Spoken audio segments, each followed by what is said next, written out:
Saludos amigos y amigas del mundo internauta, les habla el doctor Jorge Figueroa Flores y bienvenidos una vez más a Paliqueando, transmitiendo aquí desde el New Media Center de la Universidad del Este, Paliqueando como todos los viernes, ¿verdad? Grabando hoy y en vivo hoy a través de Facebook, pero como todos los viernes a través de nuestra revista en YouTube, nuestro canal que siempre está presentando lo último. Y aquí en Puerto Rico están corriendo diferentes cosas, como todos sabemos. La semana pasada tuvimos la visita de Manuel Sidre y hoy tenemos la visita de otro candidato a la gobernación de Puerto Rico, en este caso el doctor Rafael Bernabe, candidato a la gobernación por el Partido del Pueblo Trabajador. Bienvenido, Rafi, bienvenido a Paliqueando. Gracias, muchas gracias por la invitación y feliz de estar aquí. Ya, chulería, que vamos a estar aquí hablando un rato dentro de este palique que vamos a estar conversando. Que me recuerda a uno de mis autores favoritos que estábamos hablando, Nemesio Canales. Ah. Recuerda que yo soy profesor de literatura y precisamente Nemesio Canales es uno de los autores que yo he trabajado en mis investigaciones y que más me gustan. Pues quizá la gente no sabe que él tenía una columna en la prensa que se llama Paliques y de ahí viene, creo que viene el nombre del... Exactamente, el programa sale desde ahí, ya tú sabes, ya 5 estrellas al doctor Rafael Bernabe, ya, desde ya. Bien, nosotros vamos a estar dialogando con el doctor Bernabe sobre diferentes temas ¿verdad? De política específicamente, dado el caso que él es candidato a la gobernación de Puerto Rico y definitivamente... Rafael, una de las cosas que viene a la mente y es claro, es la situación que tenemos con la Junta de Control Fiscal. Ya la Junta de Control Fiscal ¿verdad? Se empleó la semana pasada diciendo que le va a coger las chequeras a medio mundo dentro de aquí de la institución. ¿Cómo bregamos con eso? Bueno, mira, yo creo que el tema de la Junta de Control Fiscal, como tú dices, tiene muchos aspectos. Yo creo que el primero que tenemos que trabajar yo creo que hay mucha gente en Puerto Rico que todavía tiene la ilusión o la esperanza de que la Junta de Control Fiscal viene a cambiar las cosas en Puerto Rico y viene a cambiarlas para bien. Yo creo que nosotros hemos señalado desde el principio que la Junta de Control Fiscal tiene una agenda de cobrar lo más posible, no toda, porque ellos mismos reconocen que no se va a poder cobrar toda, pero lo más posible de una deuda que es insostenible y hacerla a costa de más medidas de austeridad en contra del pueblo. Y que nosotros tenemos que resistir eso y que rechazar eso. En segundo lugar, el concepto mismo de la Junta es un concepto antidemocrático. Nosotros pensamos yo creo que todo el mundo piensa cuando lo reflexiona, que el gobierno de un país debe estar en manos de los funcionarios electos por el país. El presupuesto de un país, la política fiscal de un país, la política económica, la deben determinar los funcionarios que nosotros hemos electo y que si no nos gusta la manera en que han gobernado, los cambiamos y ponemos otros gobernantes. Así es que debe funcionar la democracia. Aquí tenemos una estructura que nosotros no elegimos, que nosotros no podemos revocar, que tiene una agenda por la cual nosotros no hemos votado y que por lo tanto no podemos tener absolutamente ninguna garantía de que va a actuar de manera favorable al país y sabemos que si no actúa de manera favorable al país no tenemos el mecanismo, por lo menos institucional, para revocarla. Nosotros insistimos que el gobierno de Puerto Rico tiene que desarrollar su presupuesto, tiene que desarrollar su plan de desarrollo fiscal, tiene que desarrollar su plan de desarrollo económico y tiene que impulsarlo con la legitimidad que le da el hecho de haber sido electo por el pueblo. Y en la medida que ese plan que el país necesita se enfrenta a lo que la Junta haya establecido como prioridades, tenemos que estar dispuestos a desafiar a la Junta. Nosotros lo hemos planteado desde el principio, tenemos que estar dispuestos, si es necesario, a desobedecer a la Junta. Rafi, cuando tú dices de ese desafío hacia la Junta, porque la Junta pues fue nombrada por el presidente Obama, ¿verdad? En este caso, no es nombrada por nosotros, pero es nombrada por el presidente. De una forma u otra se convierten en virreyes, ¿verdad? Dentro de toda esta situación, dentro de la colonia en la cual estamos, partiendo de eso. Pero ¿por qué desafiar a la Junta y no directamente al gobierno de Estados Unidos?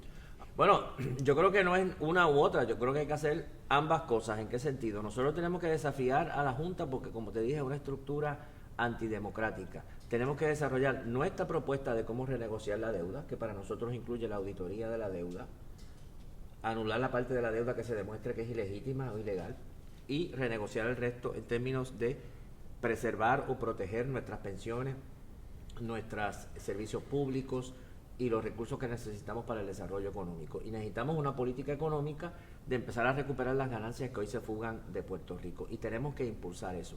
Si la Junta de Control Fiscal planteara mañana que el gobernador de Puerto Rico tiene que despedir 20,000 empleados públicos, o te plantea que tienes que tomar unas acciones que en la práctica conllevan despedir empleados públicos, por ejemplo, yo creo que el gobernador de Puerto Rico tiene que plantear, yo no voy a acatar esa orden, y eso evidentemente va a provocar un enfrentamiento con la Junta de Control Fiscal, en el cual nosotros pensamos que tenemos la legitimidad de poder decir, nosotros se nos eligió para implantar un proyecto de país, para implantar un proyecto económico, y a ustedes no los eligió nadie. Que dicho sea de paso, el otro elemento que quería traer, y vuelvo a tu pregunta, es que la composición de la Junta es algo que también tiene que preocuparnos mucho, porque el concepto de la Junta ya es problemático, pero en la práctica y en la concreta, las personas que se nombraron a esa Junta, dos de ellos, por ejemplo, Carlos García y José Carrión, son figuras que ya han estado en la política económica de Puerto Rico, que ya han estado en los gobiernos de Puerto Rico en el pasado. El que pensaba que esto va a ser una renovación de personal, de gente nueva, que no es parte del problema que hemos tenido, se equivoca también. Estos señores son parte del problema económico que hemos tenido en Puerto Rico y ahora supuestamente son los que nos van a guiar a subsanar el problema. Ahora bien, como tú señalas, detrás del problema de la Junta de Control Fiscal, que es una estructura antidemocrática, está el hecho de que Puerto Rico es una colonia de los Estados Unidos. Y nosotros pensamos que tenemos que resistir a la Junta de Control Fiscal, pero también tenemos que empezar un proceso de descolonización. A veces la gente se confunde un poco con esto, porque el PPT, el Partido del Pueblo Trabajador, el partido del que yo soy candidato, no defiende una opción de estatus. El PPT no defiende la independencia o la estadidad o la autonomía. En el PPT hay personas que son estadistas, hay personas que son autonomistas y hay personas que son independentistas, o que somos independentistas, porque yo me incluyo entre los independentistas. Y el partido sí está comprometido con la descolonización de Puerto Rico. Así que un gobierno del PPT plantearía que tenemos que resistir esas medidas de la Junta de Control Fiscal precisamente porque es una estructura antidemocrática, y también plantearía que tenemos que buscar la manera más rápida posible de atender el tema del estatus. Nosotros pensamos que de todas las propuestas que están sobre la mesa, sobre el tema del estatus, la que más prometedora es, en términos de poder atender este problema con la mayor urgencia posible, es la de una asamblea constitucional de estatus. Eso es que toda la gente en Puerto Rico eligen delegados a una asamblea, los delegados en esa asamblea diseñan opciones no coloniales, puede ser una opción de libre asociación, la estadidad, que mucha gente la defiende, la independencia, que la defiende también otro sector, las que lo requieran, como por ejemplo la libre asociación o la posibilidad de la estadidad, las que lo requieran, se negocia con el Congreso lo que haya que negociar. Y entonces se somete al país propuestas que sean reales, es decir, que haya acuerdo entre nosotros y el Congreso de que se van a implantar, y que sean vinculantes, es decir, que lo que se decida se ponga en práctica. Y además eso tiene la bondad de que es un proyecto, es un proceso que nosotros podemos iniciarlo. Nosotros no tenemos que esperar por nadie, podemos convocar la asamblea y podemos empezar los trabajos. Y tendríamos ese organismo además representativo para decirle al Congreso, señores, este tema hay que atenderlo, este tema no se puede seguir posponiendo. Y si hubiese que ir a Naciones Unidas o al foro que haya que ir, pues tenemos un organismo representativo de todo el país, no es un partido político, no es un grupo particular, representativo de todo el país, para ir al foro que sea a plantear, nosotros queremos resolver este problema, estos son nuestros delegados y exigimos que se atienda a esta situación. Así que no es excluyente, no es o enfrentamos a la Junta o enfrentamos el problema colonial, tenemos que enfrentar a la Junta y tenemos que enfrentar también el problema colonial. Bien, la parte del estatus está ligada a todo esto, ¿verdad? Claro. Ha estado ligado a todo esto. Nosotros llegamos a este atolladero por malas administraciones. Las dos administraciones que han ¿verdad? Los dos partidos políticos que han estado jugando a veces al Estado, o jugando a la República, o whatever, como ellos quieran llamarle, o administrando a la colonia, para decirlo propiamente. Muchos de ellos se echan la culpa, ¿verdad? Se echan la varita. Ya llegamos a este atolladero. ¿cómo vamos a salir de este atolladero para evitar entonces que siga esta diáspora que se está yendo para Estados Unidos? Nosotros estamos perdiendo a mucha juventud capaz que se están yendo para los Estados Unidos, para otras partes del mundo, siguiendo que son ciudadanos globales, que vivimos en una globalización, ya es la globalización, y que Puerto Rico se está convirtiendo en un pueblo ya de viejo, ¿verdad? Porque hay una fuga de talento atroz. Sí, mira, ahí hay varios elementos. Como tú dices, el Partido Nuevo Progresista le echa la culpa de los problemas de Puerto Rico al Partido Popular. Y el Partido Popular le echa la culpa al Partido Nuevo Progresista. Yo creo que los dos tienen razón. Los dos tienen razón. Los dos son culpables. Los dos son culpables. Si alguna lección debemos sacar nosotros es que los últimos 48 años hemos estado 24 años gobernados por el Partido Popular y 24 años gobernados por el Partido Nuevo Progresista. Se los han repartido a partes iguales. Y el resultado es el desastre que estamos viviendo. Si algo tenemos que concluir, me parece a mí, es que tenemos que buscar nuevas opciones, que tenemos que buscar nuevas alternativas, que si seguimos eligiendo a uno de esos dos partidos, incluso hemos tenido hasta gobiernos compartidos, no vamos a poder salir de lo que tú muy bien has llamado es el atolladero. Ahora, yo creo que hay que ir a la raíz de los problemas. En Puerto Rico, la economía de Puerto Rico, para que se tenga una idea, como tú bien señalas, la economía de Puerto Rico no crece hace una década, desde el año 2006.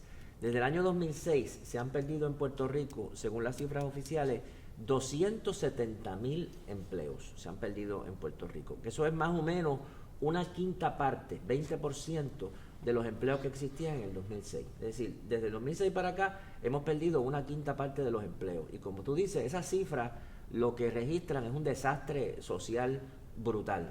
Una de cuyas manifestaciones es la cantidad gigantesca de personas que se van de Puerto Rico cada año en busca de empleo porque no encuentran empleo en Puerto Rico.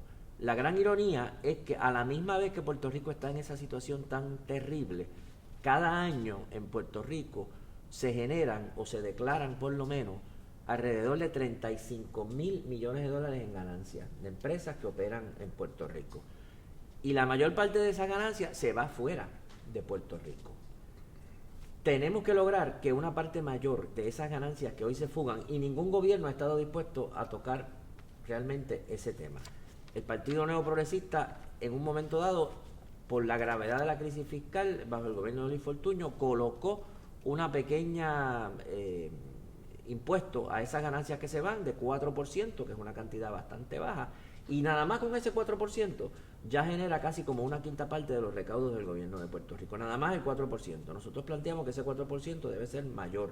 Tenemos que recuperar una parte de esas ganancias que hoy se van para que se reinviertan en Puerto Rico. Es decir, tenemos que reevaluar lo que se conoce como la política de exención contributiva, que ha sido la política económica del gobierno de Puerto Rico desde 1947, una política antiquísima, y que si tú dijeras que esa política está generando crecimiento, que está generando empleo, que está aumentando los recaudos del gobierno, porque si bien el gobierno no recoge impuestos, al no recoger los impuestos a estas empresas, invierten, generan crecimiento y aumentan los recaudos del gobierno indirectamente, pero no está haciendo ninguna de esas cosas, no está creando empleo, no está creando crecimiento, no está creando recaudos del gobierno, por lo tanto esa política hay que reevaluarla, tenemos que recuperar parte de esas ganancias para reinvertirlas en Puerto Rico.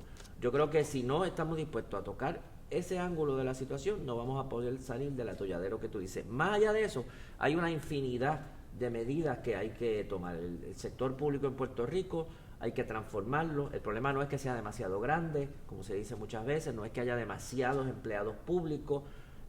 La cantidad de empleados públicos en Puerto Rico comparada con su población no es grande comparada con otras jurisdicciones. El problema es el mal gasto, es la corrupción, es la duplicación y es la necesidad de utilizar mejores recursos. Yo te doy un ejemplo bien concreto. El sábado pasado yo tuve que ir a hacer una gestión a un edificio y pasé por el lado de una de las colecturías de Puerto Rico el sábado. Había una fila que salía del edificio y daba la vuelta a la cuadra prácticamente. Allá no hay un problema de exceso de empleados públicos. Allí debieran haber 3 o 4 tellers más, debieran haber 5 o 6 empleados más trabajando. Y el problema, por lo tanto, no es que haya demasiada gente trabajando y que estemos desperdiciando, es que probablemente están mal ubicados, que mientras tenemos allí una carencia, en otros lugares se están utilizando o no se están utilizando los recursos humanos por los cuales se está pagando. Y todo eso hay que reorganizarlo, y hay que reorganizarlo con la participación de los trabajadores. Pues yo estoy seguro que los primeros que saben cómo podría funcionar mejor la colecturía, cómo la cosa podría fluir mejor, cómo los que trabajan en la colecturía podrían dar mejor servicio a la gente, son los que trabajan en la colecturía, que saben el equipo que hay allí, y el equipo que sobra, y el equipo que hace falta, y el tipo de personal que hace falta. Lo que pasa es que aquí el gobierno siempre funciona de espalda a los trabajadores, no escucha a los trabajadores son el problema. Lo que se fomenta es esta idea que los trabajadores son un problema, los trabajadores son unos vagos, los trabajadores no quieren trabajar, y lo que se hace es atacar al trabajador. Muchas veces lo que se habla también es de los favores políticos que se dan, y entonces que se han llenado las diferentes agencias con, como le dicen mal dicho, ¿verdad? Claro, batatas políticas. Absolutamente. Y otros candidatos nos mencionan que hay que cortar esa grasa, además, que está ahí. O sea, que hay candidatos dentro de estas elecciones que juegan con el no decir y hablan también del decir, sí, ¿verdad? Dicen por cientos a veces, o dicen que no despiden, o dicen, pero realmente buscan problemas dentro del gobierno. Lo que tú estás planteando es que el problema no son los empleados, ¿verdad? Claro.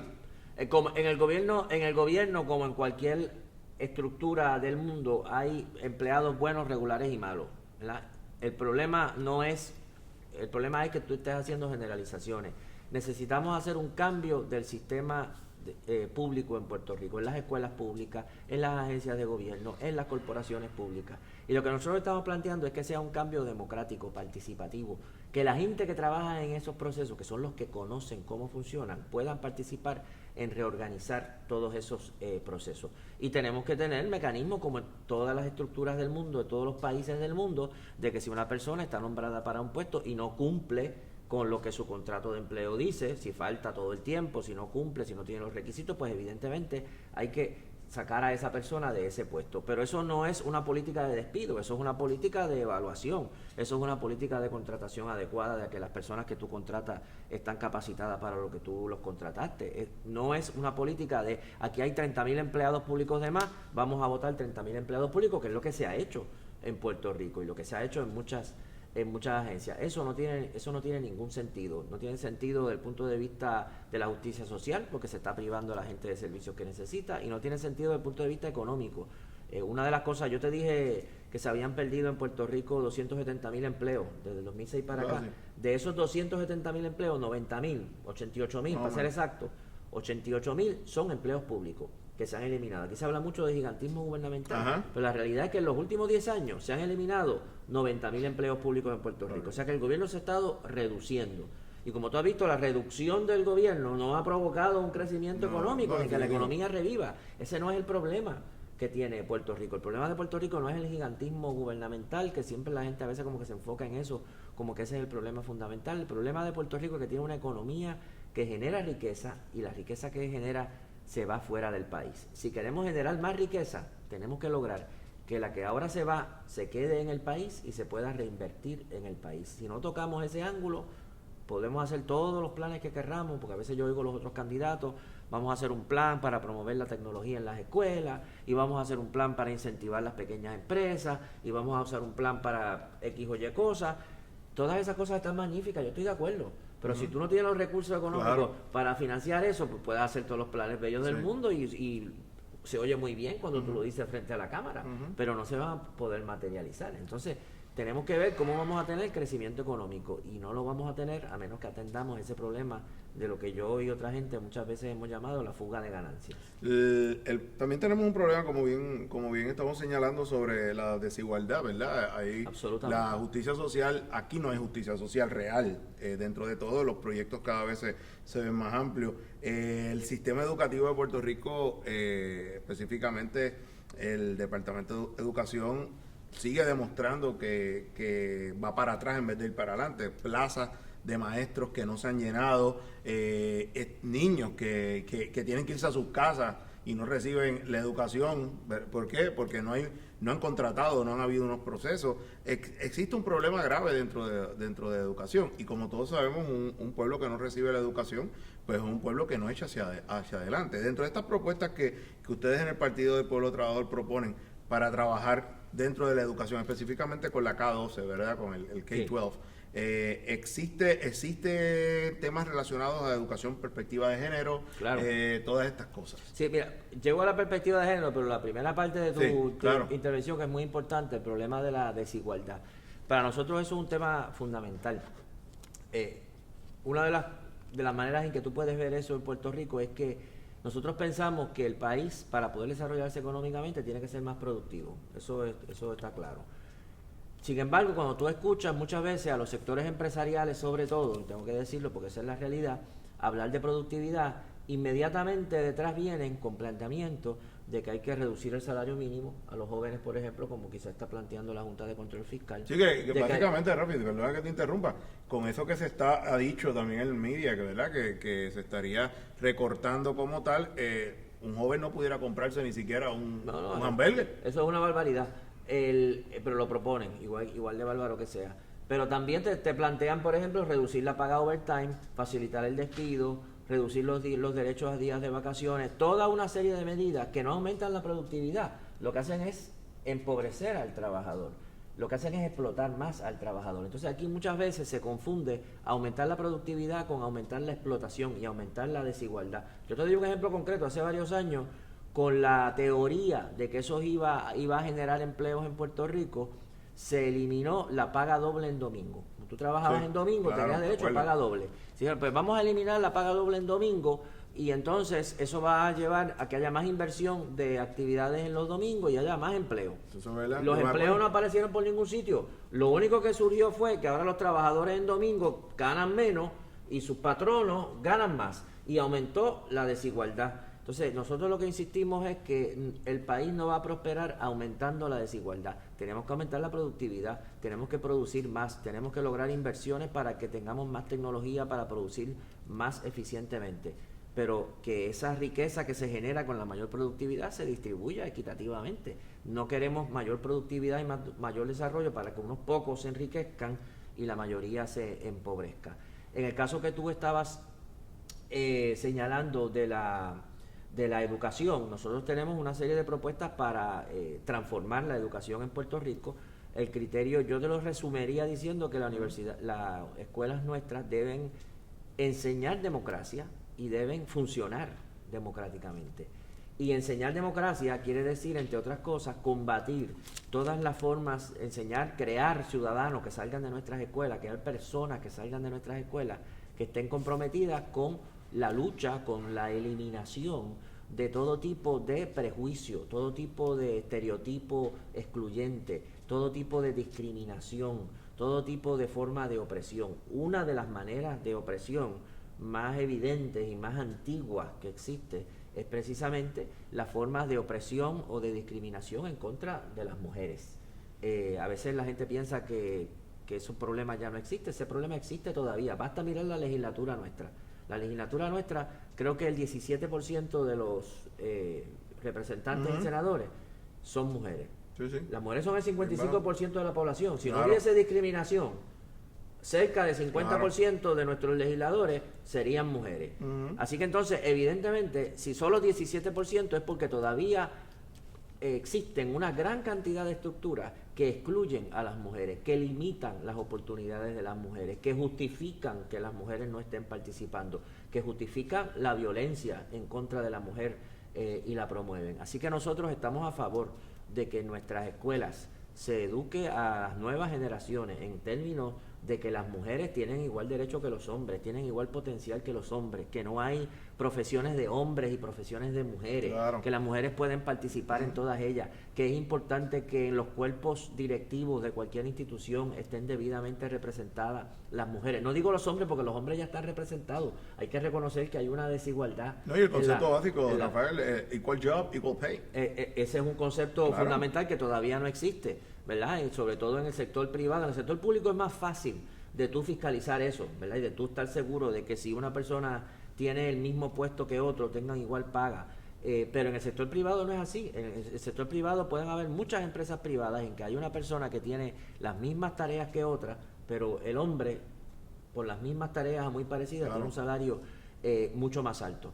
Así que nosotros estamos convencidos de que es importantísima la educación con perspectiva de género, enseñar que hay diferentes tipos de familias, que ya no solamente está la familia tradicional, Sí. padre, mamá, hijo, también hay parejas del mismo sexo, también hay madres solteras, hay todo tipo de formas de la familia. Tenemos que criticar, tenemos que atacar los prejuicios que todavía subsisten con mucha fuerza sobre orientación sexual en nuestra sociedad. Y yo lo digo abiertamente, porque a veces la gente dice, pero es que tú te estás metiendo con la tradición, te estás metiendo con unas concepciones muy... Definitivamente, hay tradiciones bellísimas y muy buenas que debemos mantener, Sí. ¿verdad? Yo creo que en Puerto Rico hay tradiciones que son muy hermosas, desde las fiestas, Claro, la hospitalidad, Sí. muchas cosas magníficas. Y hay otras tradiciones muy puertorriqueñas, ¿verdad? Hay un racismo puertorriqueño. No vamos a decir, bueno, el racismo, ¿verdad? Es parte de nuestra cultura, así que vamos a presentar. Lo hay. No, hay Y el parte, clasismo, hay y parte podemos- de nuestra Y cultura. podemos tener un programa hablando de justicia social. Exacto, y hay desigualdades. parte de nuestras Pero- tradiciones que mientras más rápido desaparezcan, mejor. Y el machismo puertorriqueño, que es parte de nuestra cultura, hay que sacarlo del camino. Y las concepciones tradicionales que a veces tenemos, de que la familia tiene que ser de esta única manera, Ajá. de que solamente hay una orientación sexual que es la correcta y las demás son perversiones, ¿verdad? Todas esas concepciones que a veces tienen un arraigo fuerte en la tradición, me parece que tenemos que cuestionarla y cambiar y transformarla. A mí lo que me preocupa, fíjate, es que dentro de todo, este gobierno cuando pasó, emite una carta circular de educación en perspectiva de género. Sí. Y no se hizo más nada. Sí, no, y entonces eso. me llama a mí tanto la atención porque dentro de todo esto, cuando tú vas a la universidad a estudiar pedagogía, primero que a ti no te enseñan dentro de los currículos de este país a trabajar directamente con educación en perspectiva de género. Claro. Segundo, que a los maestros que están en el field van a tener diferentes situaciones Claro. con esto. Entonces, se sale una carta circular, se deja en el aire. Y esa es una preocupación real, al igual que la integración de tecnología en las escuelas, ¿verdad? Viene, que tenemos una escuela Nobel, siglo XXI, pero de repente las escuelas están todas, las tecnologías están outdated, no hay quien pueda trabajar eso. Sí, no, yo creo que ahí tú tienes toda razón. Hay que pasar de la formulación de una política a hacerla realidad, ¿verdad? Hacerla operacional. Si tú dices vas a educar con perspectiva de género, eso trae consigo o debiera traer consigo una serie de consecuencias. Tú vas a tener que capacitar a los docentes en el tema de la perspectiva de género, ¿verdad? Porque muchos de ellos, como tú dices, no lo estudiaron cuando estaban en la universidad. Es un tema relativamente nuevo para algunos de ellos y hay que estar en la disposición de capacitarlos en ese campo. Hay que crear materiales para enseñar eso. Tiene que tener libros, tiene que tener folletos, tiene que tener video, tiene que tener audio, tiene que tener juegos, todos los mecanismos que hoy se utilizan para la enseñanza.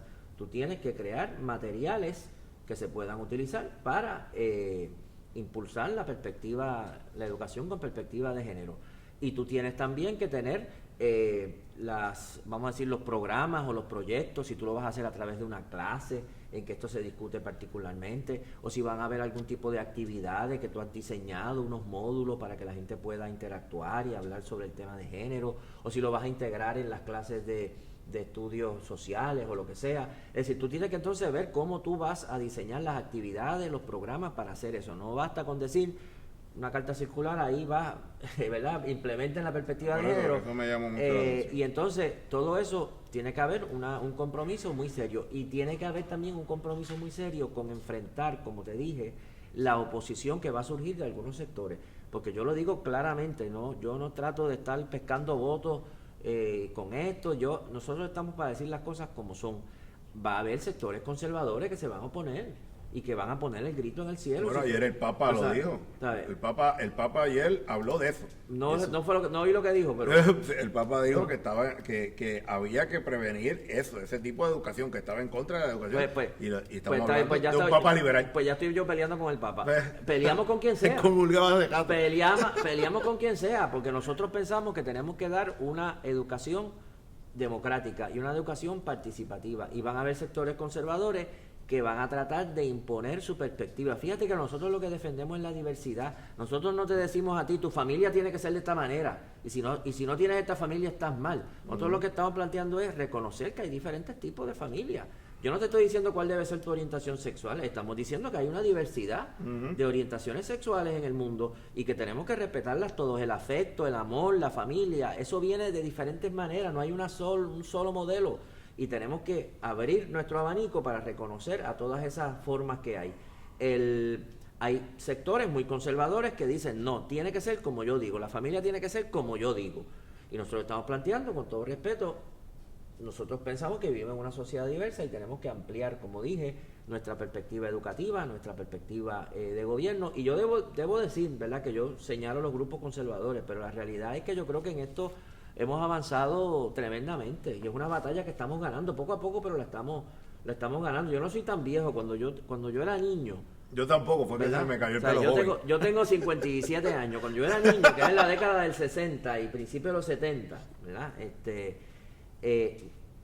Prácticamente nadie en Puerto Rico, o nadie, hablaba de los derechos gay, de la libertad de orientación sexual, de acabar con la discriminación por razón de orientación sexual, de matrimonio gay. Eso es una cosa totalmente impensable y no ha pasado tanto tiempo, porque te digo, yo estoy todavía por aquí y yo puedo acordarme cuando no había nada de eso. No ha pasado tanto tiempo en que ya la sociedad ha ido cambiando de perspectiva, ha ido cambiando de actitudes, sobre todo las generaciones más jóvenes ya no tienen todos esos prejuicios que tenían generaciones anteriores. Ya el matrimonio gay es legal.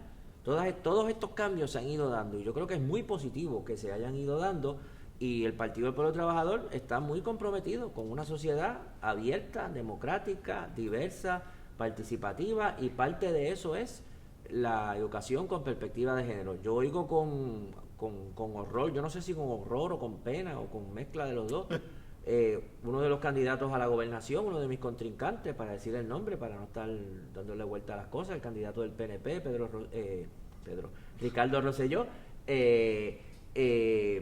se opone a la educación con perspectiva de género y se opone a la educación sexual en las escuelas. Que yo digo, ¿cómo es posible en el siglo XXI alguien se oponga a la educación sexual en las escuelas? Eso quiere decir que los niños van a oír hablar de educación, de la sexualidad en las calles. Lo van a ver en internet, porque está en internet por todos lados. Lo van a ver en el cine, lo van a ver en los videos, lo van a ver en todos los lugares. El único sitio donde no van a hablar de sexualidad es en la escuela, donde podrían hablar más tranquilamente, más informadamente, con gente que está capacitada. Eso es preocupante. Donde único no lo van a hablar es en la escuela, lo van a hablar en el resto de los lugares. Es una posición absurda, y que se adopta, yo creo, porque no se quiere tener problemas con ciertos sectores conservadores y se quiere asegurarse que esos sectores conservadores votan por uno y entonces se mantienen esas posiciones que son indefendibles. A mí me preocupa mucho también, pero esto ya dentro de todos los candidatos y partidos, que yo no escucho propuestas que trabajen específicamente con la desigualdad digital. Y hay una desigualdad digital, claro que sí, en Puerto Rico, y cada vez me preocupa más porque yo veo mucho de que vamos a meterle tecnología en las escuelas, vamos a meterle esto, vamos a meterle lo otro. Sin embargo, cuando ese niño va a su casa, no tiene accesibilidad para poder conectarse. Y eso es preocupante porque en el siglo XXI se supone que nosotros estemos a la vanguardia en esos procesos y no escucho a nadie hablando de ese tipo de desigualdad. Sí, bueno, precisamente el sábado pasado estuve yo en una actividad en Puerto Rico Bloggers. Ah, qué bien. Que es una reunión que hacen anualmente blogueros de Puerto Rico que precisamente están en el mundo del internet, ¿verdad? Sí. Tienen blogs de diferentes tipos o diferentes tipos de páginas de internet, y yo estuve hablando de ese tema que tú señalas, que yo entre otras cosas les planteé. Evidentemente, el trabajo que ustedes hacen como blogueros depende de que la gente tenga acceso a internet, porque si la gente no tiene acceso a internet, usted puede poner todos los blogs que quiera, pero nadie los va a ver. Entonces, y ahí nosotros planteamos el problema de que las estadísticas que yo he podido ver es que en términos de accesibilidad al internet en los hogares de Puerto Rico están en alrededor del 80%. Pero que ha estado en el 80% desde hace mucho tiempo, no ha ido aumentando, pero la calidad no es muy buena. Por ejemplo, el internet de banda ancha, que verdad que es mucho más mucho más rápido, solamente 50% de los hogares, ¿verdad?, y de los usuarios en Puerto Rico tienen acceso. Nosotros insistimos en que el gobierno de Puerto Rico tiene que tener una política de empezar a tratar el acceso a internet como un servicio esencial. Igual que desde hace mucho tiempo entendemos que el agua y la electricidad Claro. son servicios esenciales, que si hay una casa que no tiene electricidad es un problema, que eso no es aceptable. Todas las casas tienen que tener electricidad, Claro. todas las casas tienen que tener agua potable. Y que eso tiene que ser la política pública. De igual manera, ya es momento de que el Internet sea parte de esos servicios esenciales que hay que garantizarles a todo el mundo. Una de las terribles ironías que estaba hablando yo hace unos minutos en un panel en la Universidad de Puerto Rico en Carolina, es el hecho de que existe una empresa que se llama Prepanet, que es una empresa que es propiedad pública, parte del sistema de energía eléctrica, que podría, si el gobierno estuviese dispuesto, proveer servicios de Internet mucho más baratos y muy buenos a toda la población de Puerto Rico, a la misma vez que genera ingresos para energía eléctrica, es utilizando la fibra óptica que ya tiene instalada el sistema de energía eléctrica en Puerto Rico, pero no se le ha querido dar paso como se debiera, porque eso va a tocar las ganancias de las grandes empresas privadas proveedoras de Internet que ahora existen en Puerto Rico. El problema que tenemos aquí también con la desigualdad social tiene que ver mucho con la salud. Y aquí, ¿verdad? El sistema de salud público de Puerto Rico es una olla de grillo, es un problema también para las mismas personas. Las personas no consiguen las medicinas que son, tienen que pasar por diferentes aspectos. Y el Partido Pueblo Trabajador. Sí, sobre ese es uno de los temas que a nosotros nos preocupa más. Primero, el diagnóstico. Puerto Rico tuvo un sistema de salud público hasta la década del 90. Un sistema público que estaba diseñado muy bien. Era una especie de pirámide que tenía los centros de diagnóstico y tratamiento en la base de la pirámide, los hospitales de cuidado primario, secundario, terciario y supraterciario. La persona iba avanzando por ese sistema según la gravedad y las necesidades de la condición que sufriera. Y ese sistema tenía sus carencias, tenía sus problemas, tenía sus limitaciones que había que subsanar. Pero la idea que se nos vendió fue que lo que había que hacer era privatizarlo, había que desmantelarlo y entregarlo a la empresa privada, vender las instalaciones públicas a proveedores privados y pagarle, en vez de tener un sistema público, pagarle a las personas que sean médicos indigentes un seguro de salud que el gobierno se los iba a pagar, la famosa reforma de salud, mientras que las otras personas tendrían que pagar un seguro privado, o ellos directamente o a través de su patrono. El resultado de esa privatización del sistema de salud es el caos que tenemos en la actualidad, que deja a un lado todos los aspectos que tengan que ver con prevención, que se concentra exclusivamente en la curación y que ni siquiera eso lo hace bien. Yo me he reunido con asociaciones de médicos, con pacientes, yo mismo utilizo ese sistema y todo el mundo dice lo mismo. Aquí el problema más grave es el problema de las aseguradoras. Cómo las aseguradoras han secuestrado este sistema, son las que controlan el sistema, son las que deciden si usted recibe o no recibe un tratamiento, son las que deciden si un médico entra o no entra en una de sus redes, son las que deciden cuál va a ser el costo de determinados tratamientos y todo lo demás. Para empezar a resolver ese desastre, la propuesta nuestra es la creación de un seguro de salud universal, un seguro de salud en que en vez de estar contribuyendo cada uno por su lado a un seguro privado, todo vaya a un mismo pote, un seguro de salud universal y que todos estamos cubiertos por ese seguro de salud universal. Todo el mundo contribuye de acuerdo a su ingreso, los más ricos van a contribuir más que los más pobres para fomentar la igualdad y todos estamos cubiertos por ese sistema. Ese es un sistema que no es un invento del PPT, eso existe en Canadá, eso existe en España, eso existe en muchísimos países del mundo. Provee mejores servicios que los que tenemos nosotros y los provee a un menor costo. Así que lo que tenemos que hacer es examinar estos sistemas según existen en diferentes lugares y adaptarnos a la realidad nuestra. Ya hay un comité multisectorial que se creó por una ley que se aprobó y ese comité multisectorial tiene como objetivo precisamente lo que te dije, estudiar diferentes sistemas y ver cuál se podría aplicar en Puerto Rico con mayor facilidad y con mayor velocidad. Nosotros le daríamos paso a ese comité para que haga su trabajo y nos traiga la propuesta de cuál es la mejor manera de implantar ese seguro de salud universal en Puerto Rico. Rafi, te pregunto, ¿es el PPT el nuevo partido de izquierda? Bueno, ¿es la nueva izquierda de Puerto Rico? Es nuevo y es de izquierda, eso puedo decir, ¿verdad? Yo espero que crezca y se fortalezca. Es importante que la gente, que nuevo es fácil de explicar, ¿verdad? Un partido que apenas nació en el 2011, así que apenas tiene 5 años de vida, que en términos de la vida de un proyecto político es poco tiempo. Es de izquierda, para que la gente entienda lo que queremos decir con eso, porque izquierda es el término que internacional, es un término que viene de la Revolución Francesa, porque los delegados más radicales en la convención de la revolución se sentaban en el lado izquierdo, entonces pues les decían la izquierda y se quedó así para siempre. Pero lo que queremos decir con la izquierda en cualquier país del mundo son los movimientos o los partidos que defienden, como tú dices, una mayor igualdad económica, que están dispuestos a colocar más impuestos a las grandes riquezas para redistribuir la riqueza, que piensan que hay que luchar por los derechos de los trabajadores, de los desposeídos, que piensan que el gobierno tiene una responsabilidad de proveer servicios sociales que la gente necesita como servicios esenciales, que piensa que hay que proteger el ambiente, aunque eso afecte las ganancias de las grandes empresas, que está en contra de todas las formas de discriminación por razón de género.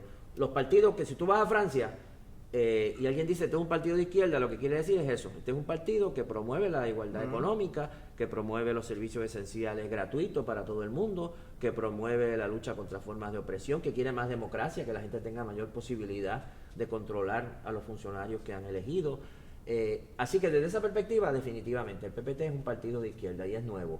Así que, pues, sí, está en confrontación también directa con el Partido Independentista puertorriqueño. Bueno, yo creo que el Partido Independentista puertorriqueño es un partido de izquierda también. Sí. O sea, las posiciones de ellos son de izquierda. La diferencia con nosotros es que ellos están muy claramente definidos como partido en la defensa de una opción de estatus, el PPT no. Yo no creo que el PPT y el PIB sean partidos contradictorios, porque contradictorios somos con el PNP y el PPD, con el PIB coincidimos en muchas cosas. Es cierto que competimos por los votos, pero estamos en el mismo lado, yo creo, de la barricada en muchas. Ellos están en contra de la Junta de Control Fiscal y nosotros también. Ellos están en contra de la incineración en Arecibo y nosotros también. Ellos están en contra de reducir el salario mínimo y nosotros también. O sea, en esas cosas estamos juntos, estamos unidos. Yo no malgasto ni un segundo de mi campaña, ustedes lo pueden comprobar, atacando o criticando las posiciones del PIB. El PIB no es nuestro enemigo. Nuestros enemigos son los otros dos partidos entregados a los grandes intereses, que son los que nos han gobernado por tanto tiempo. El eslogan de ustedes es partido no apto para corruptos. Los otros días, ellos, sí. Está gufiado. Sí. Los otros días, fíjate, dando una charla a un grupo de estudiantes aquí en nuestra institución, un estudiante me hace una pregunta, Jorge, ¿cómo nosotros y cómo el pueblo deja de pensar que los servidores públicos o los gobernantes son corruptos? Porque muchos estudiantes, muchos jóvenes, ve ahora mismo el tema y la nube de la corrupción azotando, ¿verdad? Es un desfile por la Chaldón lo que se da consistentemente. Bueno, yo creo que esa percepción que tienen los jóvenes, y no solamente los jóvenes, es correcta. Hemos tenido un gobierno de gente corrupta. No es que la gente esté equivocada en pensar que nuestro gobierno ha sido un tipo de gobierno corrupto. Ha sido un gobierno y sigue siendo una estructura tremendamente corrupta. Los casos que hemos visto recientemente, ¿verdad? El caso de Anaudi Hernández, ¿verdad? Lo dramatiza, pero no es para nada el primer evento de esta naturaleza. Yo veo a veces a los candidatos del Partido Neoprogresista sacando mucho pecho, que si Anaudi Hernández, que si la corrupción del Partido Popular, como si el Partido Neoprogresista nunca hubiese tenido un escándalo de corrupción, cuando ha tenido de los más terribles escándalos de corrupción. Los que tengan, ¿verdad?, un poco de memoria, recuerden la década del 90 y lo que fue nuestro secretario de salud, de educación, ¿verdad?, encarcelado por corrupción, ahorita que estábamos hablando de la educación. Entonces, es una situación verdaderamente terrible. Yo creo que la única manera, yo creo que la pregunta más bien es cómo los jóvenes, y quien sea que se haga la pregunta, va a transformar esa situación, porque en eso yo creo que nuestra actitud no puede ser pasiva, nuestra actitud no puede ser, ay, el gobierno son unos corruptos, entonces no me interesa la política. Te tiene que interesar porque te va a afectar, ¿verdad? Si hay una cosa que yo combato mucho es esta noción de que tiene alguna gente a mí no me interesa la política porque eso es muy sucio. Pero eso es como decir alguien que esté en Haití ahora y diga a mí no me interesa Matthew, el huracán, ¿verdad? Pero a ti puede que el huracán no te interese, pero te va a pasar por encima. Tienes que tomar, ¿verdad? Tienes que tomarlo en cuenta, ¿verdad? Si alguien te dice por ahí viene un huracán para Puerto Rico y tú dices, no, es que a mí no me gustan los huracanes, yo no me ocupo de eso. Bueno, el huracán se va a ocupar de ti. Así, y de la misma manera pasa con la política. A mí no me gusta la política, yo no estaría metido en este revolú, Pero yo pienso, el país donde yo vivo, la legislatura bajo la cual yo vivo, la legislación que se aprueba, la política económica que está gobernando en Puerto Rico es terrible y me está afectando. Yo no puedo quedarme en mi casa encerrado porque me está afectando, así que tengo que hacer algo. Y la manera de hacer algo, bueno, pues organizar movimientos, organizar estructuras y organizar, entre otras cosas, partidos políticos. Yo creo que la única manera que nosotros vamos a tener una actitud distinta hacia el gobierno de Puerto Rico es que nosotros literalmente, cuando digo nosotros, digo los trabajadores y trabajadoras, los pequeños comerciantes, los profesionales, nosotros nos apoderemos del gobierno de Puerto Rico y nosotros lo limpiemos y lo transformemos. Esa es la única manera que yo creo que va a cambiar nuestra actitud, porque va a cambiar el gobierno, porque la actitud actual de rechazar y de asco que hay hacia el gobierno, yo la comparto.